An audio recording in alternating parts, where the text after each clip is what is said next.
Jeffrey Hodgson with Reuters. Quick question, Governor, you've talked about the interest rate cut in terms of insurance. I guess my question is, how comfortable do you feel that you've, in a sense, taken out adequate insurance compared to where you were, at the point in time where you made that cut? Well, at the time that we made the cut, we thought it was approximately the right amount of insurance, given what we saw. Our forecast, as laid out in the Monetary Policy Report, takes the assumption of $60 Brent oil out for 2 years, and that assumption has held up well so far. And so what that shows is that under those assumptions, we get back to full capacity late 2016, and then inflation would be sustainably on target. And so that was we think, the appropriate amount of insurance given what we knew. But I need to make sure you understand that this is not a very precise business. It's why we call it insurance. We're guarding against a downside risk. The net effect of the shocks that we're seeing is still an unknown. The first part we're probably going to see, we're already beginning to see in the data flow, and that's the negative part. And the positive effects will outweigh things later on this year. How much and when and so on is the open question. But given what we knew, we think it was the appropriate amount of insurance. On the right here, Don Curran. Hi, Don Curran, Wall Street Journal. Governor Poloz, you had indicated before that you were interested in changing the bank's basic communication strategy to provide less forward guidance and have more emphasis on your economic overview. At the time of your interest rate cut in January, we saw a fair bit of market volatility. But also after Senior Deputy Governor Wilkins' speech a couple of weeks ago, we saw considerable volatility. Do you expect us to see those sorts of high level of market activity surrounding what the bank says and does now because of your new communication strategy? No, I wouldn't expect that, Don. I think it's usually the volatility comes from a surprise in the data flow, as opposed to us, and that's what we would prefer to see. We're interpreting the data as it comes along, just like everybody else. And I think taking forward guidance out of the market takes an asymmetry out of the market, if you will, a distortion. It means that the market then is not going to be tilted in its reaction to new data by something we've said, but rather looks at it objectively and decides which way that takes the risks on our inflation profile, up or down.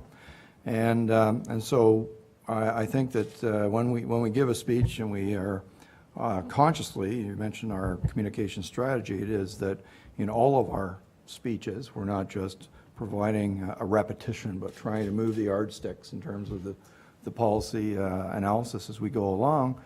There's always going to be some new information value to it. And so there's always a chance that markets will react, but that's only because we're helping them interpret things better or differently.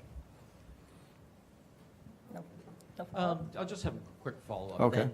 So do you regard this new communication strategy as being consistent with a broad push to transparency, not only the Bank of Canada, but we've seen other global central banks being very precise or trying to be precise in their communications? How do you then reconcile this approach with that sort of approach?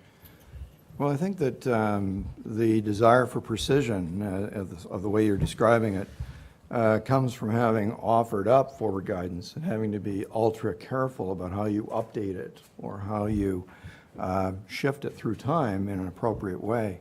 And I think that that's kind of the, if you like, the trap of forward guidance, is that it does introduce this asymmetry into the marketplace. It means that trading is not as two-way as you would like. It tends to get leveraged and stacked on the view that you've given. And as a result, the market doesn't react until the view changes. And the view changes, and then all that destacking happens all at once. So you actually get more volatility with forward guidance at the times when you change it, right? As opposed to a steady assimilation of the new data flow as it comes along, which I think is a healthier way for the market to perform.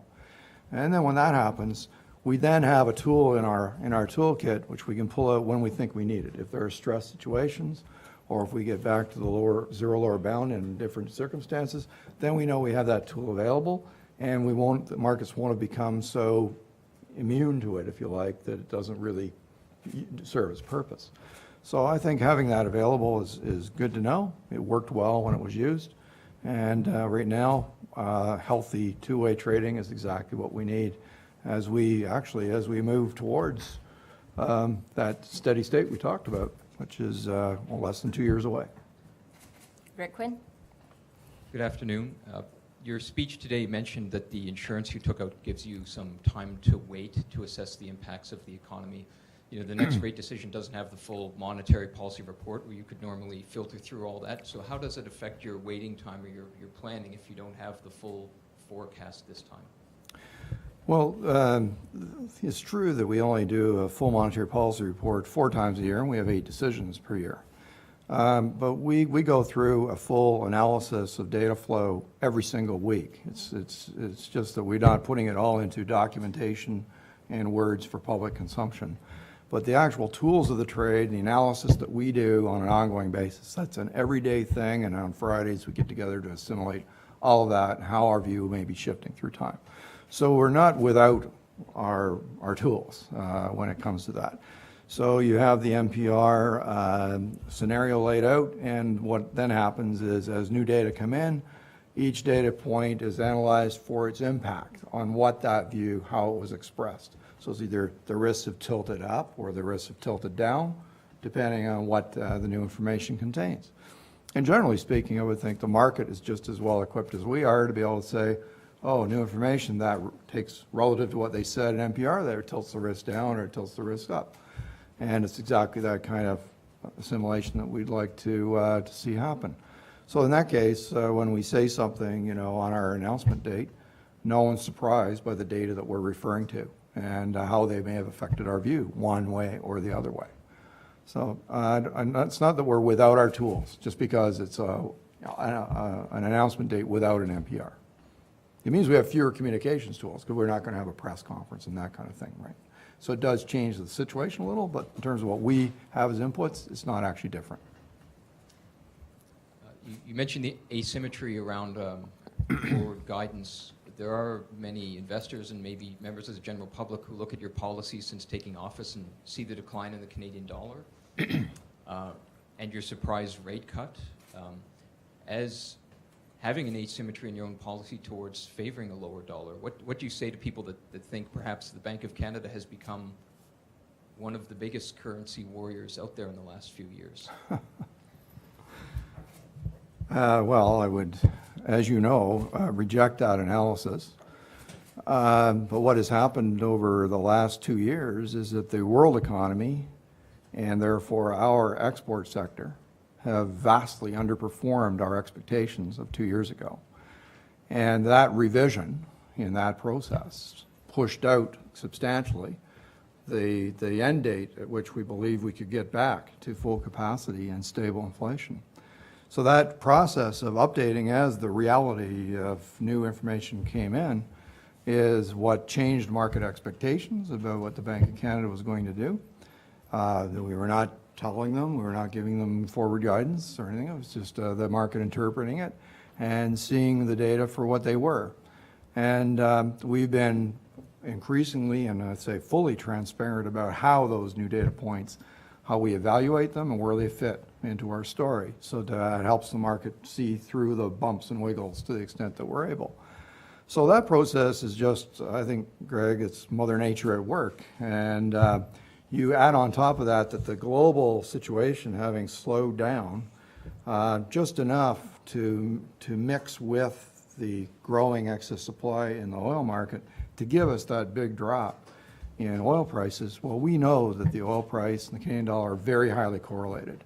So whatever this revision process has had an effect on the dollar over the course of that time, it's small compared to the amount that has happened because of the drop in oil prices and other commodity prices. So those are fundamentals that affect Canada. So of course the Canadian dollar reacts to those fundamentals. So I simply reject the idea that it's somehow our doing. It's just us trying to do our job to get inflation back to where it belongs. Dave Parkinson? Hi, Dave Parkinson at the Globe and Mail. We've talked about the data flow, and you talked in response to one of the questions in the session there about how your reasonably comfortable, I guess, with the assumption you made on the oil side, and waiting for time, to see what evolves in terms of the upside benefits of the shock that we're going through.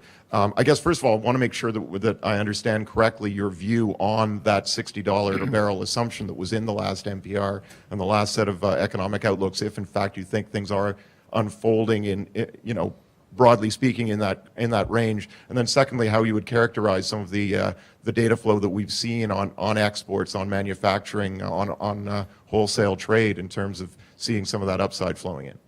Right. So in terms of, in the monetary policy report, we laid out, we mentioned the number 60 quite often. That $60 assumption for the next 2 years is for the price of Brent crude. The assumption in there was for $50 WTI and $40 Western Canada Select. And so all three of those prices are within a couple of dollars or thereabouts of that assumption. They were below for a few weeks, but have drifted back up towards those levels. So in terms of quality of what an assumption like that is what role it's playing in a forecast, that's pretty good assumption. It seems to be holding together fine for now. So of course we have to continue to monitor it and redo our simulations if the assumption must change. As for the rest of the data flow, in the last few weeks, it's been some up and some down. It's so typical of nothing goes in a straight line, Dave. No one's ever surprised if a number disappoints, then the next number is stronger. I am not in a position to give you a fulsome assessment of all those data points, but that is something that we would do next week and summarize for you in the press release for our announcement next Wednesday. Okay. And in terms of the job numbers that we saw out of January, positive headline numbers, some different things to look at and issues in the details. Just wondering how you would characterize how that has unfolded since the NPR. Yeah, the employment numbers, as Carolyn did well to give us a fulsome analysis of that in her speech 10 days ago or so, I forget exactly the day. The big picture there continues to be a building process, one that's it's been a little disappointingly slow. And we've talked to firms, and what they're telling us is that even though industrial capacity utilization is actually quite high, many companies feel that they can still meet their order flow without expanding. So most of the investment we're seeing is not of expansionary type. It's still replacement or upgrading.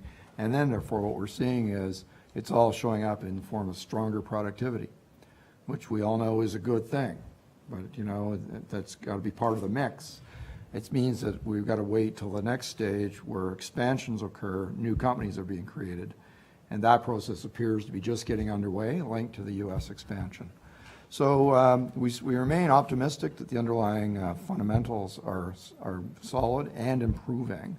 And some of the quality of the labor data are better, like a little stronger total hours worked year on year. That's an indicator I like to watch because it tells you that the mix between part-time and full-time is turning a little bit towards full-time. That's a positive thing that we'd like to see. So what we know is that the labor market has capacity in it, as Carolyn gave a lot of detail. And so it means there's at least a couple of years of growth in there without us hitting any true capacity constraints. But it will be combined with new investment to provide the capital equipment with those new jobs. So we'll have to see those indicators rising at the same time.